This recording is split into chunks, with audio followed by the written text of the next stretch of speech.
Girl gives birth at age of 11, soon the doctor discovers something bizarre and they were left stunned. An 11-year-old gets pregnant, but then she gave birth and the doctors were stunned. Sharon did not have a great start in her life. She was one of 5 children to her mother, Emma, who was unfortunately addicted to substances. Honestly, Emma wasn't a good and ideal mother to her children. The older siblings were often left to look after the younger ones. It was a pretty difficult task to balance growing up, school, and living a better life. Emma used to be out all the time and the kids were left home alone to fend for themselves with no food. Sadly, the electricity got cut off regularly, and so did the water. All in all, it wasn't the right home for children or anyone for that matter. Sharon grew up knowing that she needed to look after herself. When Sharon was just 9 years old, she dropped out of school and her livelihood was looking hopeless at this point. She had one older sibling, 15-year-old John, and 8-year-old Kristen, the younger sibling, still at home. Still, it wasn't that Emma didn't provide for her children. But there was no doubt that she was neither a nice mother. Sharon and Kristen had the same father, though who was not involved in their lives at all. Luckily, Sharon had one person to rely on, John. Despite being a 15-year-old, John was a rock and acted as a pillar of support for Sharon. He cherished his little sisters and did his very best to keep them fed and with acceptable clothes on their backs. John was a school dropout and the family had no clue that he was involved in a bad influence gang due to his age. Suddenly, a day arrived when John disappeared from his house. Sharon and Kristen waited all day for their brother to return home, but he didn't. Time passed and the girls were home alone. Finally, Emma showed up in the early hours, but unfortunately, she was so high that she couldn't realize that John hasn't returned home. Sharon made courage and walked to Emma's room and asked, "Mommy, do you know where John is?" Emma replied, "No, how would I know where your brother is?" That day Sharon and Kristen went to bed hungry. The following afternoon, police officers were on their doorsteps. Something horrifying had happened. Police informed that John wasn't returning home, and Sharon was now without her only ally in the world. So, what exactly happened? They said that John was involved in a shootout with another rival gang. Poor John was caught in a misfortunate incident of crossfire. John had to lose his life. Emma was stunned and she broke into tears. Sharon and Kristen came over and were immediately worried. They had never seen their mom cry before. During this quarrel, the police observed the little girls.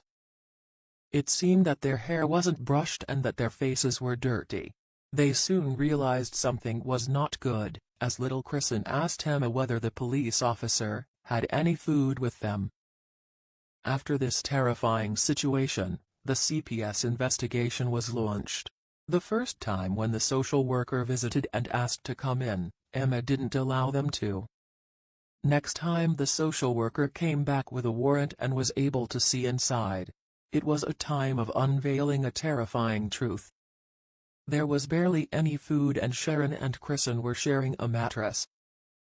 Looking at the situation, the social worker soon made the call that the children need to be removed from the home and planned to send them to foster care. The day arrived when the girls were going to be separated from their mother. Sharon and Kristen were desperate to stay behind. They both were in a lot of tears, but unfortunately, they had no say regardless of any feelings, and the home environment wasn't suitable for children. Soon, Sharon's life was going to change. Foster care was a nightmare for the little girl and her whole world fell apart. It became worse when Kristen was adopted by the young couple. The sisters were separated. Now she had lost the only person in her family. Over the weeks, Sharon got more and more sad as her birthday was coming closer and there was no one with whom she could celebrate.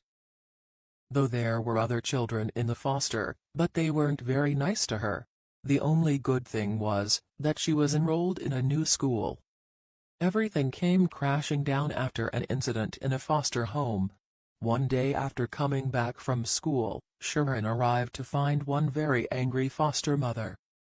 She was accusing Sharon of drawing on her bedroom walls. Sharon had no clue and had done nothing, but the woman wouldn't listen to her. The lady was about to do something unpredictable.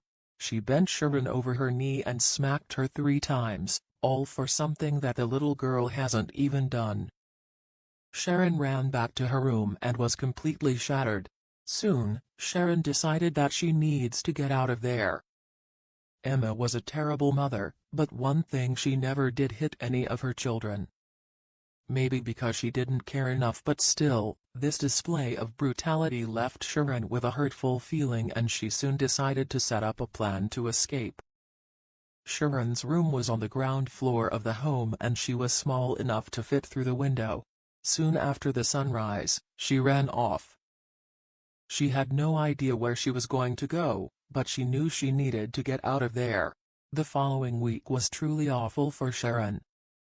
Unfortunately, during this time, she was taken advantage of by an older boy and she was unaware at the time. Astonishingly, Sharon felt pregnant at the innocent age of 10. At that time an angel appeared in the form of Olivia.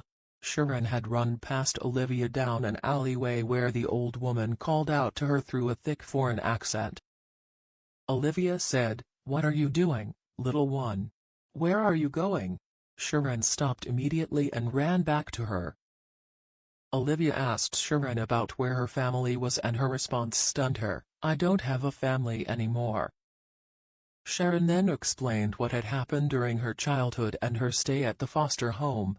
After a while, Olivia just stopped her and told the broken little girl to just come here and gave her a big hug. Poor Sharon couldn't remember the last time she'd been hugged.